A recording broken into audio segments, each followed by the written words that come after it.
ìṣẹ́ni méjì ló sọ̀rọ̀ bàbá wa Aláàfin Owoade fúnra lára wọn sọ̀rọ̀ ọ̀rọ̀ tí wọ́n sọ ó jẹ́ kàyéfì ó sì dùn ní yéye ó jẹ́ tí ó yẹ ká gbọ́ látọ̀dọ̀ wọn ṣùgbọ́n lo and behold a gbọ́ láti ọ̀dọ̀ wọn lóòótọ́ ló ṣe lé àná ìyá sunkún sí pàpà síbẹ̀síbẹ̀ náà bọ́ọ̀rẹ̀ ní bá jalè ó ṣe làwé lélẹ̀ tó túmọ̀ sí wípé àwọn ibìkan ń bẹ tó jẹ́ pé ọ̀tọ̀ ni tó yẹ ká bá pàdé ń bẹ n ò fẹ́ sọ pé ibi tó ti yẹ ká bá nǹkan kan la wá bá pàdé ń bẹ no ṣùgbọ́n tó máa ń jẹ́ pé ọ̀tọ̀ ni tó yẹ ká bá pàdé ń bẹ ṣùgbọ́n tó jẹ́ pé tí ó yẹ bá pàdé ń bẹ là bá pàdé ń bẹ kò sí méjì tí fi ṣe ni ju pé a máa dùn ní yéye a máa dùn èèyàn lọ́pọ̀ a máa dùn èèyàn wọnú eegun ara Aláàfin sọ̀rọ̀ kábíyèsí ọlọ́jà tìlú àgọ́ ọ̀já àwọn náà fèsì kẹ́ni Aláàfin Owoade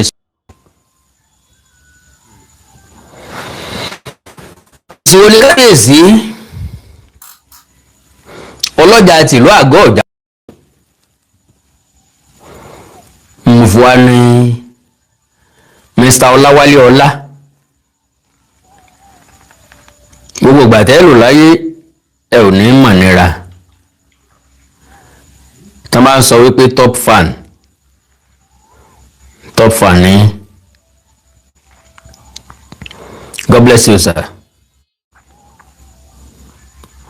Bákan náà ni ẹ̀yin olólùfẹ́ àkàndá ọ̀rọ̀ Awikonko tó kù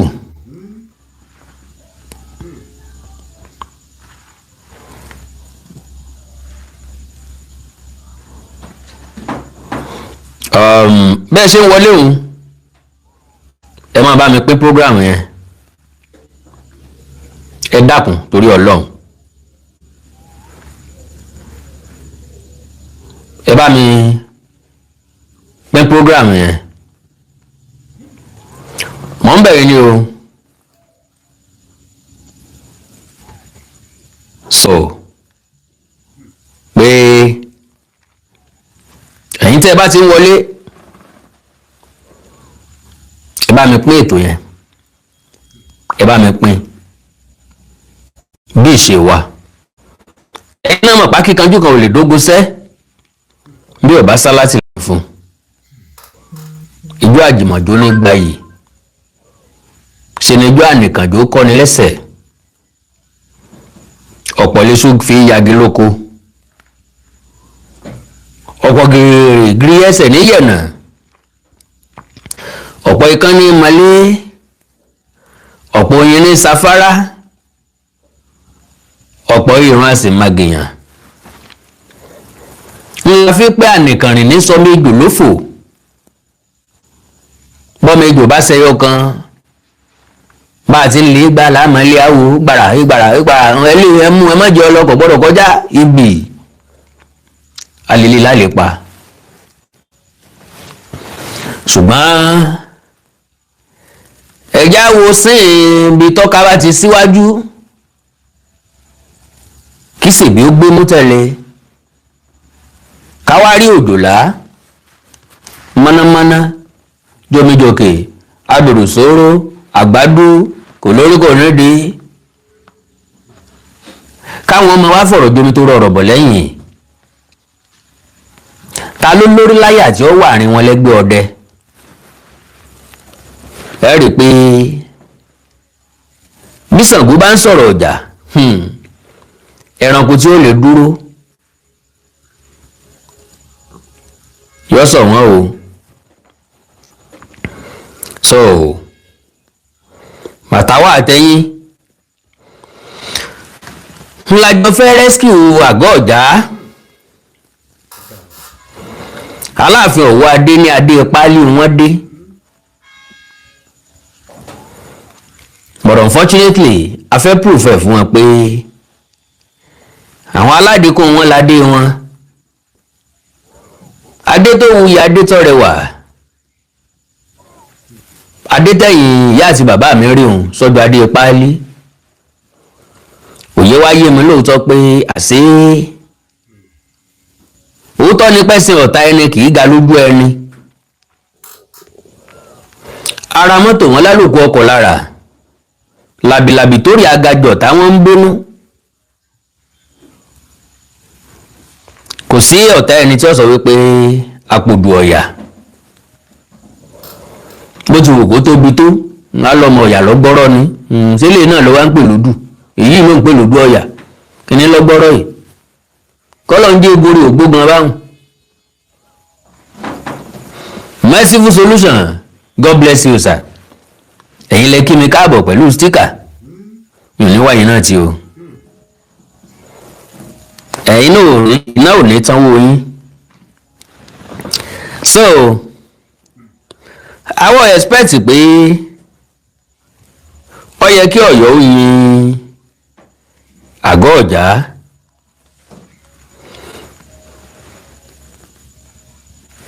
Ṣùgbọ́n bàbá ẹni tó doyè tí ọ̀ká dún ó sàn ju bàbá ẹni tí òróyè jẹ lọ. Àgọ́ ọ̀já fìtàn balẹ̀ pẹ̀lú sùúrù oríṣiríṣi nǹkan ni mò ń bọ̀ á proof yàtọ̀ sí pé àgọ́ ọ̀já fi àtẹ̀jáde síta láti sọ fún Aláàfin Owoade pé àwọn ọ̀dádé páálí o nítàwọn o aládìkún lọ́ládé gbé inú adé aládìkún náà wọ́n ti yá fún baba ńlá baba yín náà so yàtọ̀ sílẹ̀ yìí o tá a bá ń sọ̀rọ̀ lọ tá a bá ń sọ̀rọ̀ bọ̀ àwọn ọmọ Ọ̀yọ́ kan máa ń sọ wípé ńgbà Aláàfin Adéyẹmí Lámídì ń bẹ láyé gbogbo nǹkan tẹ́ ń ṣe yìí ẹ̀ ṣe máa ṣe mo láǹfààní àti sọ fún olùgbọ́ pé Alágo Ọ̀já tìlú Àgọ́ Ọ̀já ti ń sọ láti gbà tí Ọba Lámídì Adéyẹmí ẹlẹ́ẹ̀kẹta ti ń bẹ láyé kódà as far back as then lójú commissioner of police ìpínlẹ̀ Ọ̀yọ́. You need my number. My number is +234 904 851 9362 +234 904 851 9362. WhatsApp nìkan ni o tẹ́ bá pè directly kò ní lọ bó bá wọlé mi ò ní pick ẹ so that is for that. Yes Ọ̀yọ́ lalágbe tí ajá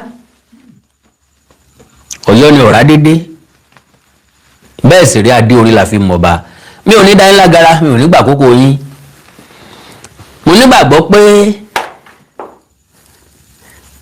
ẹ̀yin náà gbọ́ fídíò yẹn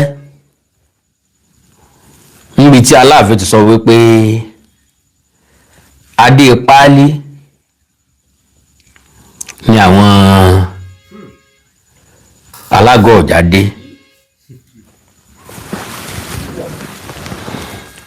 wọn ò gbẹ́yìn náà gbọ́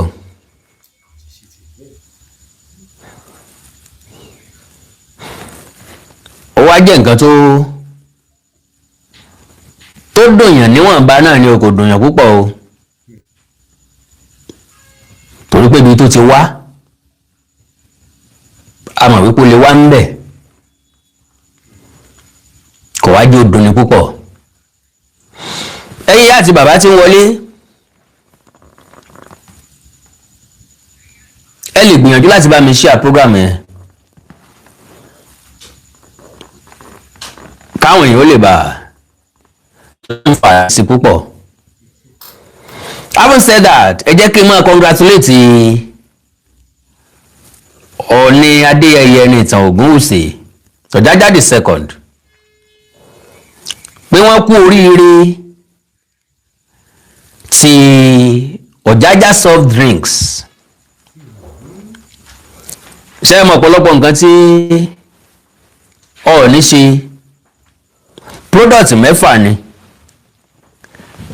Ǹjẹ́ ẹ jẹ́ mọ̀ wípé lára àwọn máa lè Ọ̀yọ́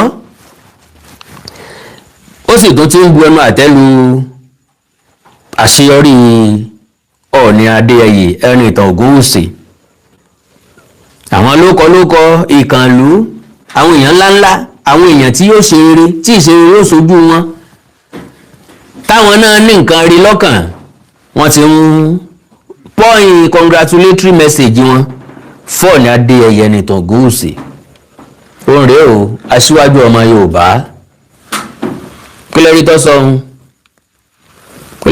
ohun ó ní Ọọ̀ni Adéyẹyè lack long-term business ideas. Ẹ̀já béèrè wípé long-term business idea wo ni baba ńlá baba rẹ̀ ní? Baba wọn tó ẹ̀sẹ̀ dórí ipò, business idea wo làwọn ní kí wọ́n tiẹ̀ kọ́kọ́ mú jáde ná, bí ó wọlé bí ò ní wọlé, bá gbà bá ní gbà, bí ó ṣiṣẹ́ bí ò ní ṣiṣẹ́. Oògùn kì í gbóná àdó jẹ́, ǹdèèyàn bá dánwò táyé bá rí. Lóòótọ́ ni Yorùbá sọ wípé Mr. Olúfúnṣọ́, God bless you sir, pé ẹni tó bá yàn rí lọ́mọ aráyé ń pè lọ́kùnrin. Àìpá lórí bí ẹyẹ gbóngbá ẹ̀gùn lọ́rùn bíi tògòǹgò, kò já mórí ẹrú, kò já mórí àgbésìn, kò já mórí ọlọ́lá. Meanwhile, ẹni tó rí bá gbárùkù tì ní dànkan wò tí bọ́ sí, ẹni ọba wa dàn wò tó bá bọ́ sí, kátàbùkù ẹ̀kọ́ lọ́kàn, ká bu ẹnu àtẹ́lu kọ́ lọ́kàn, ká gbóríyìn fún, ká encourage ẹ̀, ká ṣùgbà ẹ̀, ìlọsíwájú fi dé. Òye tó yé mi ni pé àwọn tí ń ṣiṣẹ́ ní Ọ̀jájá companies, bàbá àwọ̀ òní tí lè fi òní béèrè bọ́yọ́ ọmọ Ọ̀yọ́ ni ọ́ àbọ̀mọ Ẹ̀gbá ni ọ́. Ẹnikẹ́ni tó bá kújú òṣùwọ̀n láti ṣiṣẹ́ ń bẹ̀ náà ni wọ́n gbà ṣiṣẹ́ ń bẹ̀. Ọ̀pọ̀lọpọ̀ àwọn èèyàn ní iṣẹ́ lábẹ́ wọn, wọn ò béèrè ibi tán ti wá. Kì í dẹ̀ sí pé wọ́n kọ́ ọmọ Ilé Ifẹ̀ kú òní Ilé Ifẹ̀, wọ́n wá kó wọn lọ síbi ìdásẹ́sílẹ̀ iṣẹ́ wọn nìbàdàn.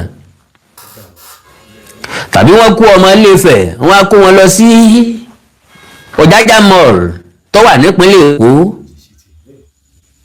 Àwọn tí ń bẹ láyìíká abẹ náà ni wọ́n gbà ṣiṣẹ́ láì dènà pẹ̀lú ẹ̀gbọ́n tí olórí burúkú ọmọ yìí sọ. Ó ní Ọ̀jájá mall have no stock. Ọọ̀ni Adéyẹyè, there is Imperial Majesty Ọọ̀ni Adéyẹyè Ẹnìtàn Ògúnwùsì, I believe in long-term investment, not fleeting social media appearances. As Ọ̀jájá mall gradually gains momentum, bẹ́ẹ̀yàn bá lọ kìí dé, bẹ́ẹ̀yàn bá dálẹ̀ kò sí táyé fẹ́ rí, àríṣe laríkàríkà bàbá rẹ̀ gún. Kẹ́ni bàbá ńlá bàbá rẹ̀ dálẹ̀ sẹ́? Ṣé bàbá ńlá kú bàbá rẹ̀ gbàyàn méjì síṣẹ́ kó tó jáde láyé kí náà wọ́n tó pa náà àjàká òkú ẹlẹ́wù gbẹ̀dú? Ṣé bàbá ńlá bàbá rẹ̀ dálẹ̀ iṣẹ́ sílẹ̀ téèyàn kan tàbí méjì ṣiṣẹ́ ń bẹ̀ kó tó mọ̀ gógóró kó kànga? Ìjọ́rí tí ẹ̀yin ọmọ tẹ́ mọ́ sọ̀rọ̀ jẹ́ ọmọ tí ò níran, abẹ́rẹ́ yín ò lókun dì í, kò síbi táwọn èèyàn fẹ́ wáyé sí. Ẹ̀yin gangan ò ní àláfọ́jọ́ ọ̀la, ọpọlọ yín empty, ìsí nǹkan kan bẹ̀, bá sense, bá ọpọlọ. Because èèyàn lè máa jà lóòótọ́. Okay, not fleeting social media appearances as Ọ̀jájá mall gradually gains momentum.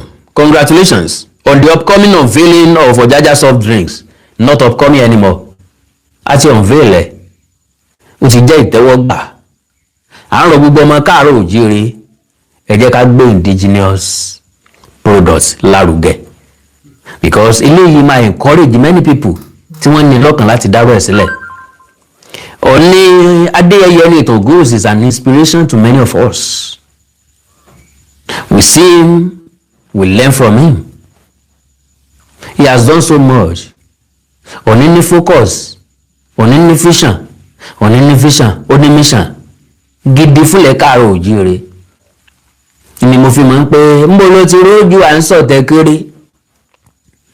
Ńbo ló ti rójú à ń jí ìjà òfò kiri.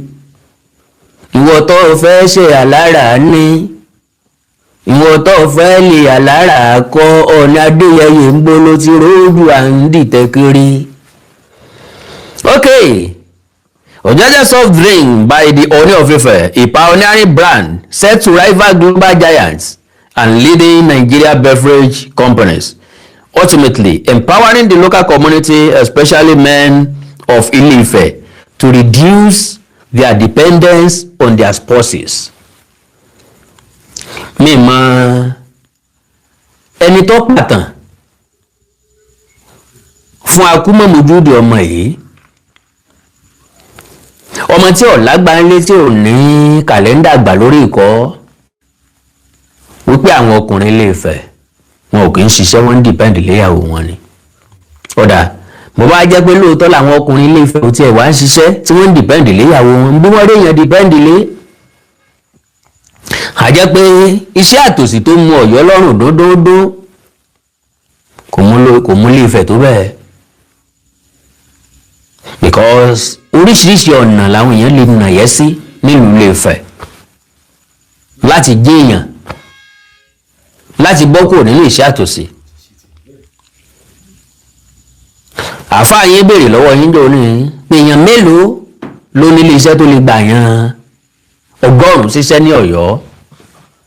Àwa ní many people nílé Ifẹ̀ tó lè gbà yan 500 ṣiṣẹ́, tó lè gbà yan 200 ṣiṣẹ́, tó lè gbà yan 100 ṣiṣẹ́ káàkiri.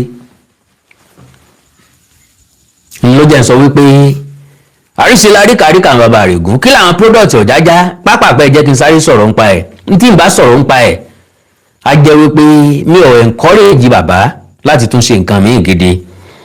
Ọ̀jájá cola ẹsẹ̀ lẹ́yìn ò lé ní Ọ̀jájá orange lóṣù kejì, Ọ̀jájá bitter lóṣù kẹta, Ọ̀jájá whisky cola lóṣù kẹrin, Ọ̀jájá ginger vodka lóṣù kẹrin, Ọ̀jájá ginger lemon honey lóṣù kẹfà. Bẹ́ẹ̀ ni mẹ́fà náà ni.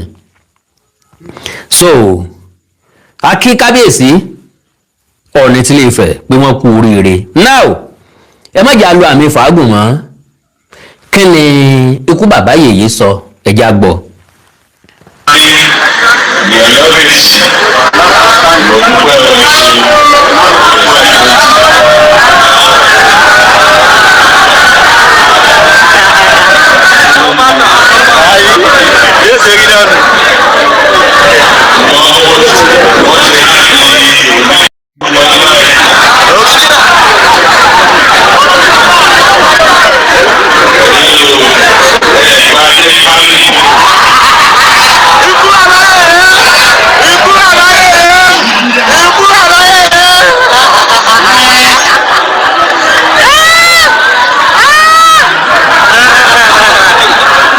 Now kẹ́ni tí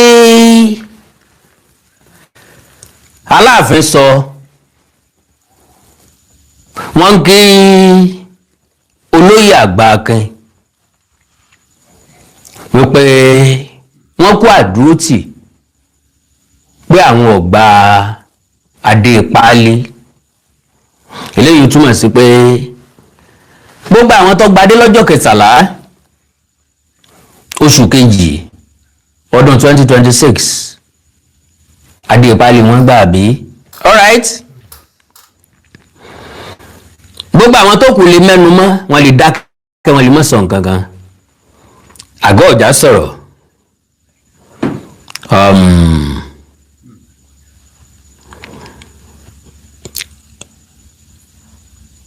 Ohun tí Àgọ́ Ọ̀já sọ lélẹ́yìí, justice restored, not adé páálí. Ẹ̀tọ́ ni n tó ti nù wọ́n ni wọ́n gbà padà. Justice restored, not Ade-Ipali.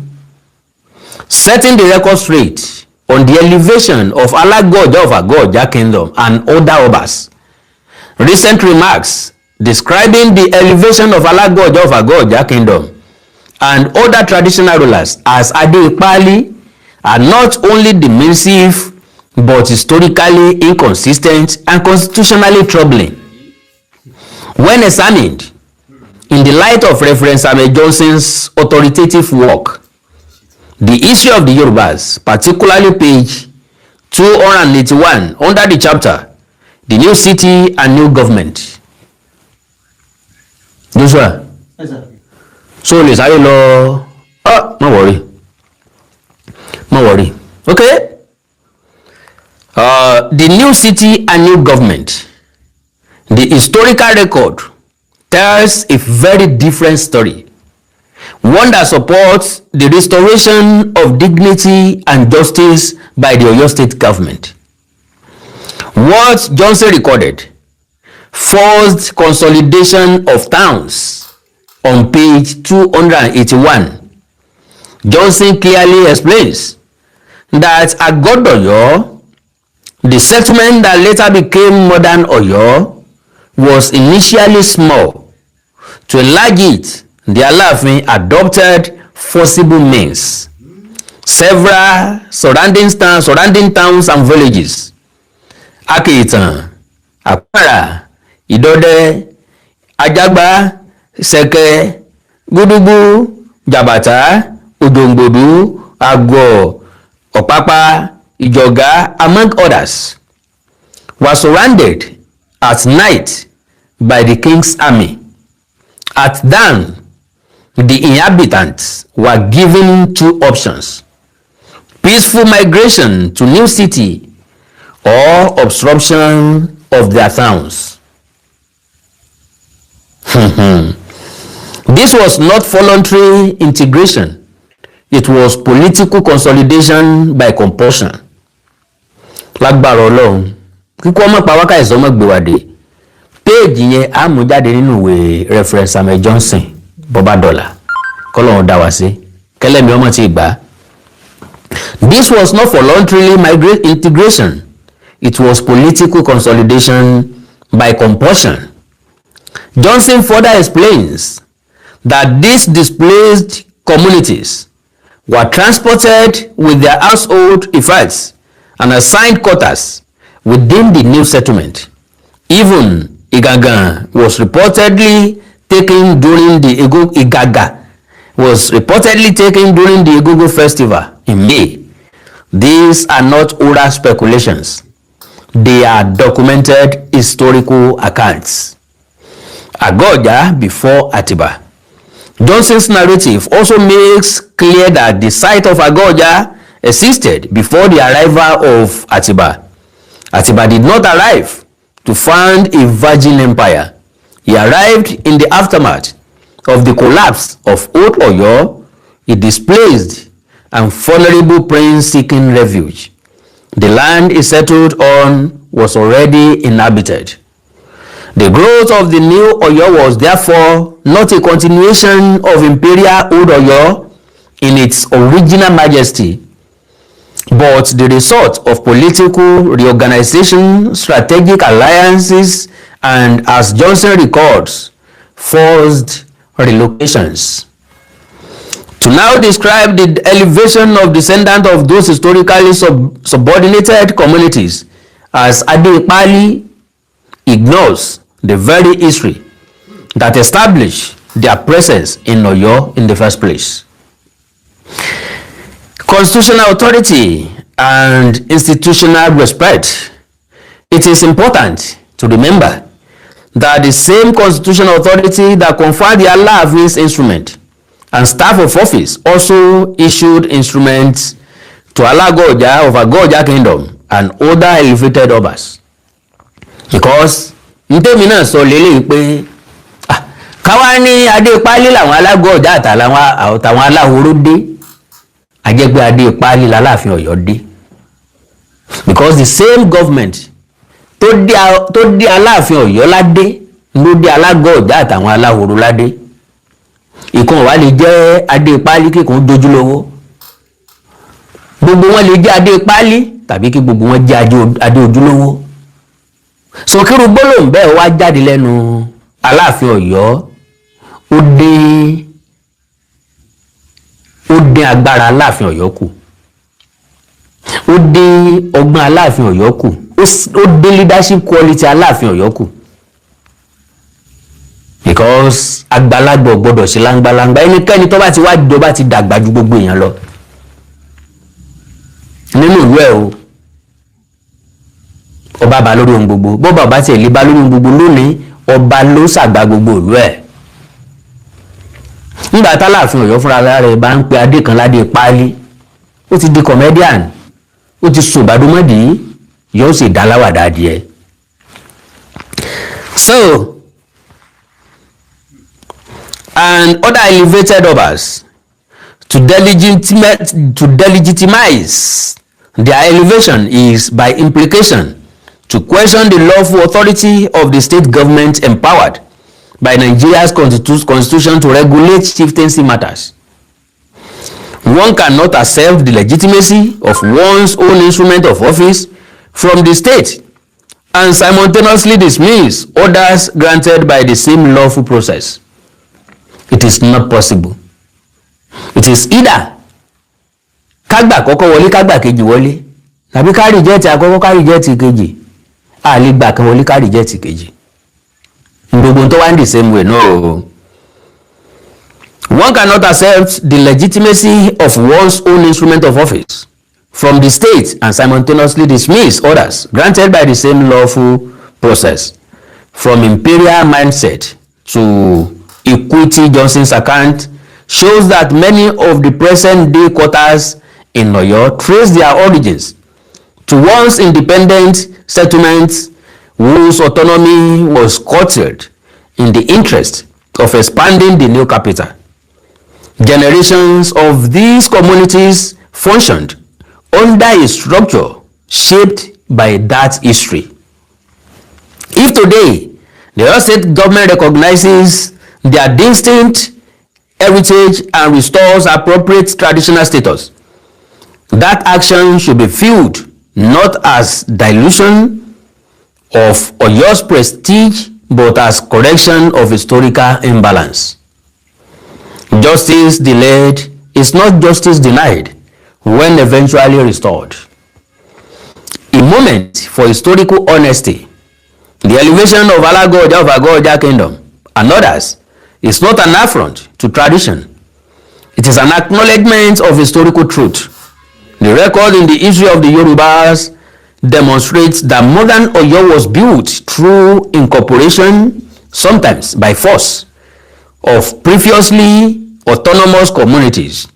Recognizing their royal heritage today aligns governance with history. Rather than framing the development as Ade Pali, it should be understood as recognition of pre-existing identities, restoration of dignity to historically subordinated stores, affirmation of constitutional authority, advancement of equitable traditional administration. History, when read without bias, does not diminish Oyo, it enriches it.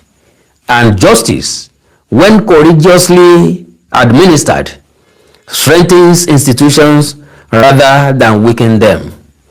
The people deserve unity built on truth, not hierarchy built on selective memory concerned Yoruba citizens. Okay, now, ọ̀rọ̀ lẹ́gbọ́ yìí o. Meanwhile, ẹnìkan fi àtẹ̀jáde kan síta ibi tí ń parí ẹ̀ sínú mo ti ní mi ìfẹ́ lo àmì fàágùn fún àdẹ̀ní pẹ́ rárá. Only who will put an end to this shame. Wọ́n tó ń believe pé n ti lọ káàkiri lórí ìtàkùn ayélujára fàákájà ti ń lọ lọ́tún lósì gbọ́n mi sí omi òtó èmi ọgbà ìwọ ọgbà láéláé tí ọ̀ wọlé tèmi lọ wọlé tèmi lọ wọlé tí ọ̀ wọlé ìgbà wo ló máa stop. Who will put an end to this shame?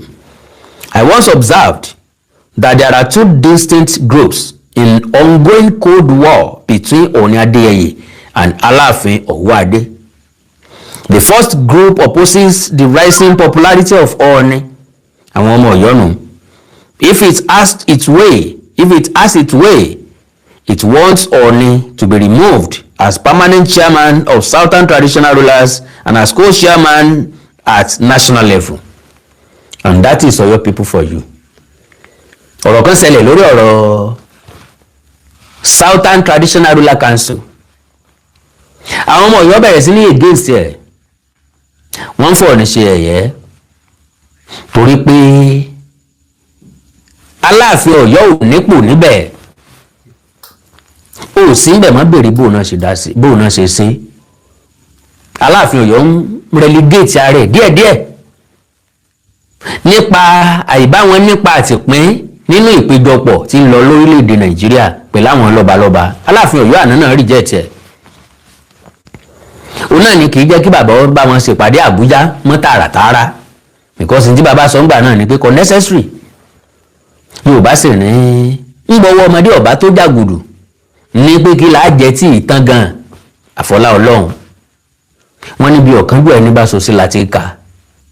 Ẹni ìfà ọ̀tọ́ sí ní ìpè lára mù. ń gbọ́wọ́ Ọ̀yọ́ ọ̀bá tó nǹkan ń gba ń gbọ́wọ́ ọdẹ ọ̀bá bá àwọn rí wọn ní òdì kí láti ẹ̀ ń lé káàkiri lára aláǹgbá abara pàṣípàṣì. Ṣùgbọ́n tó bá jẹ́ pọ́wọ́ rẹ̀ bá yóò gbé fáwọn ọmọ nílé pé ẹ̀yán kẹ́ ẹ tá ti ná ẹ bó gbogbo omi gbóná ni ẹ fi bó gbogbo ara ẹ o ẹ bọ́ kẹ́ wá tá ti ná ọbẹ̀ nu bó ṣe rí wọn kàn ọbẹ̀ nu. Ṣùgbọ́n nígbà tó bá lé ilé tí ọ̀bá bá kí láti ẹ̀ ń lé káàkiri lára aláǹgbá abara pàṣípàṣì tó rí bẹ́ẹ̀ kó tó fa kẹtẹ bá kó tó tẹ̀lé kó tó máa lé káàkiri. Ọ̀yọ́ ṣe ní pátápátá làáfọ́jú kùnàkùnà là á dẹ́tẹ̀ ojú àfọ́ òfó tán ìjà ní dálẹ̀. Wọ́n ṣe ní kàkàkọ́ jẹ́ tẹnìkejì yọ́yà jẹ́ òfò onílé òfò àlejò pé tí ọba ní jẹta láàfin tàbí tí ò ní jẹ́ tọ̀yọ́ kọ́ mọ̀ jẹ tẹnìkankan. Wọ́n gbàgbé kádàrá wọ́n gbàgbé orí. Bó tiẹ̀ wá jẹ́ pé Nigeria Traditional Council lónìí kò ṣe é dissolve, kò ságbára tẹ́nìkankan lè ṣàkóso nǹkan tẹ́nìkankan lè ṣe because àbádòfin lọ nílé ìgbìmọ̀ asòfin àgbà àti kékeré bí wọ́n ti fẹ́ fún àwọn ọba aládé wa ní ipa àtìpín nínú ètò ìṣèjọba tí ń bẹ lóde. Very very unfortunate. Ìtàfimọ́ wa sọ bẹ́ẹ̀ ni wípé gbogbo akitiyan tí Ọ̀yọ́ ń ṣe, I am not sorry to say it, gbogbo akitiyan táwọn ọmọ Ọ̀yọ́ ń ṣe pàápàá jùlọ àwọn tó wà lórí social media, ìwà inú wọn ò yàtọ̀ sí ọ̀bọ. Ọ̀bọ ò lóore lára bí kò fàìn lásọyá kò yá ilé ìkànnì ni wọ́n bá káàkiri. Ní táwọn bá lórí social media nìyẹn. Eré wọn ni pé kí wọ́n fàyàn kan wálẹ̀, kì í ṣeré ìtàwa nìyẹn o. Ntẹ́yìn ń sọ làwa ń debunk.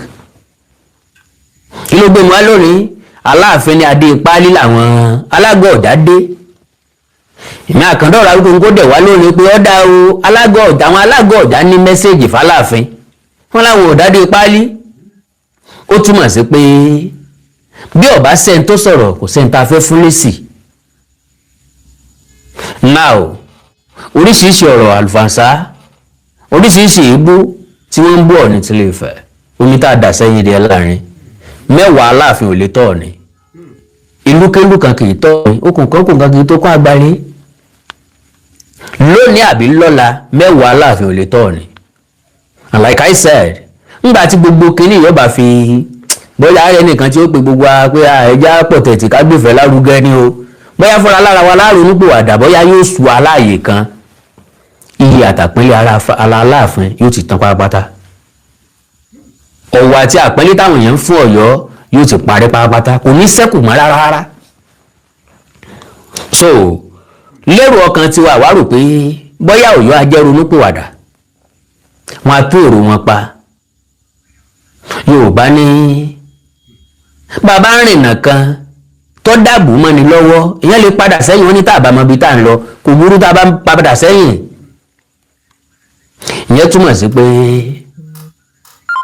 bí wọ́n bá ń pè èèyàn ló ń fúnra rẹ̀ mọ́ ń pàfọ́ ẹ̀ mọ́ ni bàbá wa beegun lè bàbá ẹni fọ́dún méje tí ò gbẹni sì jẹ́ àfilẹ̀ káwọ́ òsàmì ìbọn torí eégún tó jó fógún ọdún kò rówó ń wálé kò tún lérò lẹ́yìn ó tọ́ka parí eégún bẹ́ẹ̀ tí ká gbé gẹ̀lẹ́dẹ́ lárugẹ ìtàn tẹ́ ẹ sọ tẹ́ ẹ dá lárin kiri ìtàn tẹ́ ẹ sọ tẹ́ ẹ nìkan sáyé ìtàn tẹ́ ẹ sọ tó bá kan di márùndínlógún mọ́ yín lọ́wọ́ ìtàn tẹ́ ẹ sọ tẹ́ ẹ ń sẹ̀sìn kàbùkù káàkiri orí ìtàkùn ayélujára ìtàn tẹ́ ẹ sọ tẹ́ ẹ déjúmọ́lé tẹ́ ẹ lè jáde mọ́ kí wàá dé tẹ́ ẹ panu mọ́ kẹ́ ẹ mè sọ́nu pé akínní òfífọ́ wa o Yorùbá ní mọ̀jàmọ́sálà makínlógún kì í sógun àfibọ́njà nìkan wọ́n ń sọ kì í sógun àfàdájà nìkan wọ́n ń sọ bó bá ṣe ń jagun ẹnu tó rí pé agbára rẹ̀ ọ̀ká kínní ò lè ṣẹ́gun kò sí tó burú bẹ̀bẹ̀ èèyàn bá padà sẹ́yìn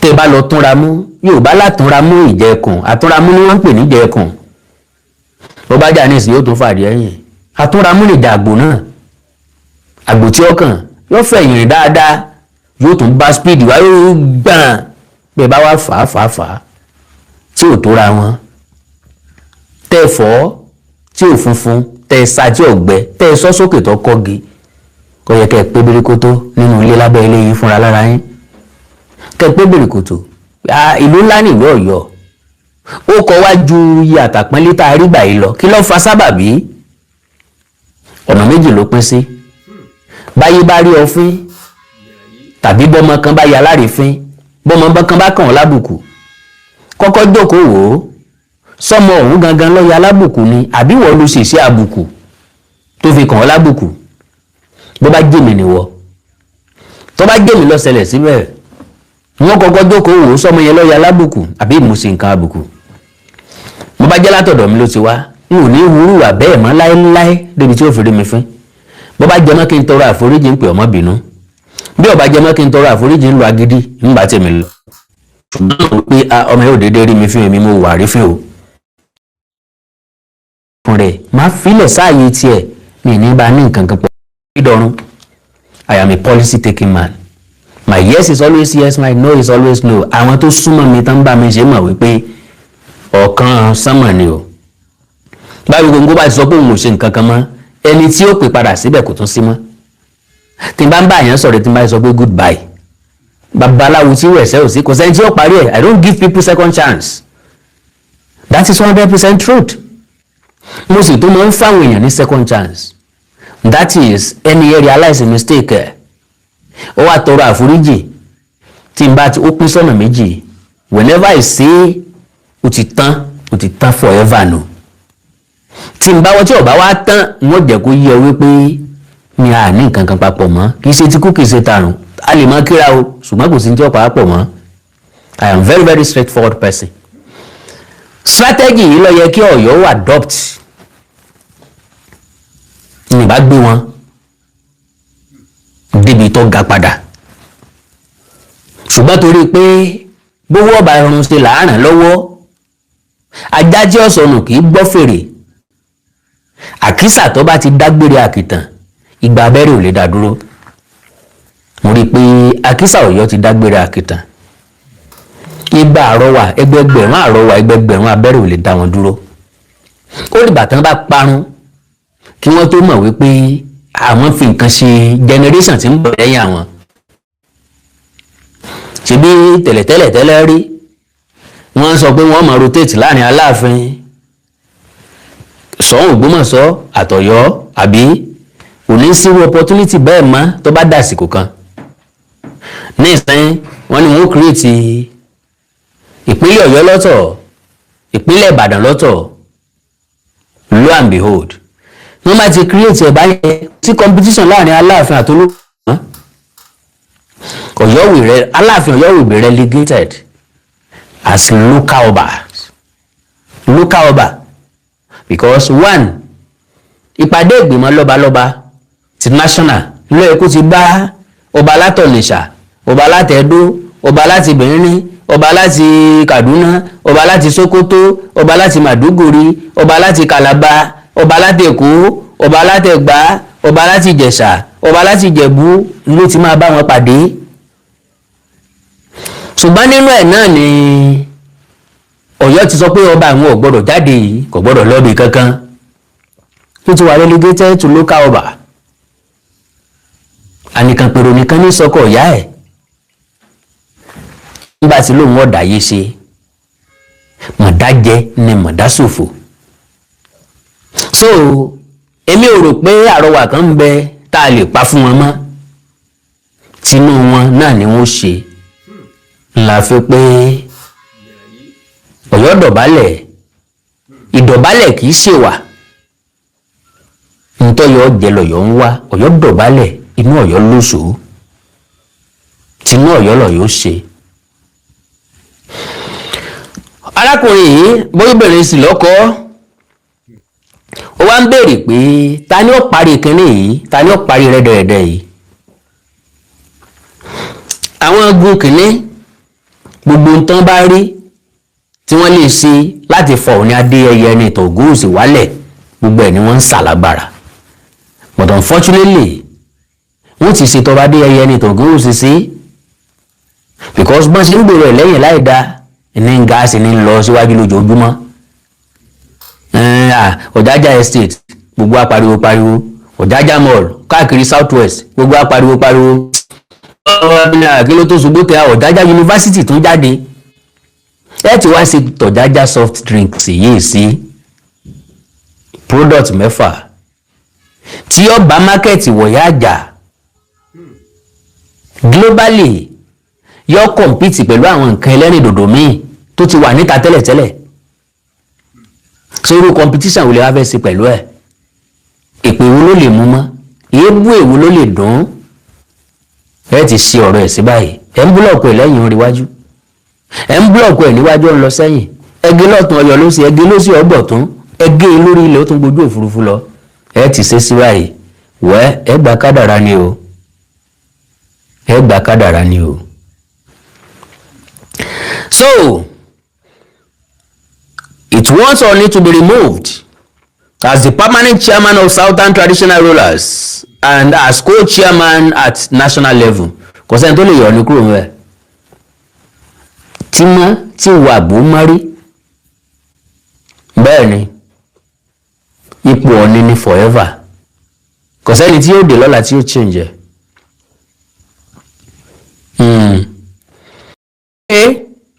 Co-chairman at national level, the group will like the institution of Ooni abolished.